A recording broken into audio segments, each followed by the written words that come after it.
Hello, everybody. Jess Lowe, Structural Building Components Association, SBCA, for another weekly live update. We are in Washington. We just wrapped up the Innovative Housing Showcase yesterday. It was a great experience for, I believe it was 5 days. So all of our staff, all of our donors, we were able to build a house in the mall, on the mall, National Mall, 3,000 square foot duplex, 2 levels in right at 10 hours. So thank you to everybody that contributed to that. 84 Lumber, MyTech Simpson Strongtime, Greenbush Logistics, all of Barry Dixon's companies, including Mike Kozlowski, Apex, B-Lit. It was a great experience. And all of our staff, Sean, Molly, Christine, Abby, Michaela, everybody at home, may have forgot about, but it was one of those, we got a lot going on. But I stuck around for till tonight, another day on the mall. And actually, I'm up on Capitol Hill meeting with a lot of the people we met with at our fly-in in June.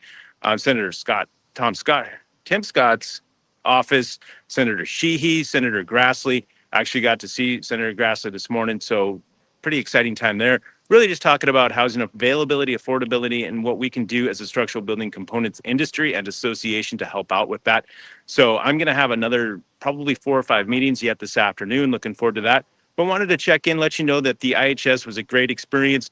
The HUD team really knocked it out of the park. Secretary Turner, his staff, Secretary Turner was very engaged, was able to be fortunate enough to have dinner with him last night. Chris Tachi came out, as well as a few other of the sponsors, and really talked about a lot of the issues. And I'm feeling optimistic about housing. Now, it's easy to come to DC and not feel so optimistic, but I think the conversations are happening the right way and for the right people.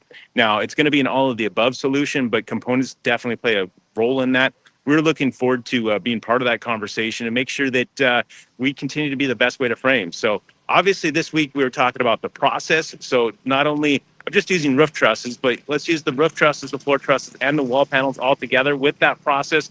That allows us to do a 3,000 square foot duplex on the National Mall where you can't even touch the ground or dig into it.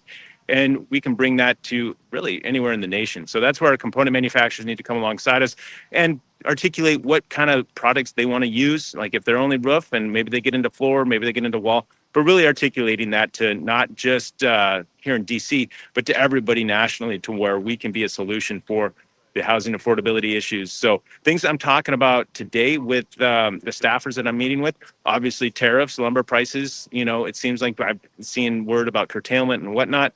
That's because there's not much demand, not a lot of things being built, but also immigration. And what can we do with enforcement, and how can we be a little bit more scalpel approach as opposed to hatchet? So those issues obviously are a lot of executive branch, but it is one of those that we want to make sure that we're relaying our thoughts and what we are, our concerns, and making sure that we're part of that conversation when it comes about. That SBCA can be a resource not only to our component manufacturer members, our supplier members, NFC members, but also to members of Congress when they see legislation. We want to make sure that they're doing the right thing and have the right answers, or at least the right information to make their decisions on. So with that, I'm going to move on to my next meeting. Looking forward to getting back home for a few days before BCMC. But if you've not yet registered for BCMC, do that. We still have registration open, as well as for the SBCA Honors Dinner is happening as well. Make sure you get registered for that. I think that closes on the 16th, so just a few days away. But really, in a time where there's a lot going on, it's the dialogue, it's the conversation. We're trying to be a part of that on behalf of our members here in DC. So till next week, peaks up, press on, and we'll talk to you all a little bit later. Goodbye.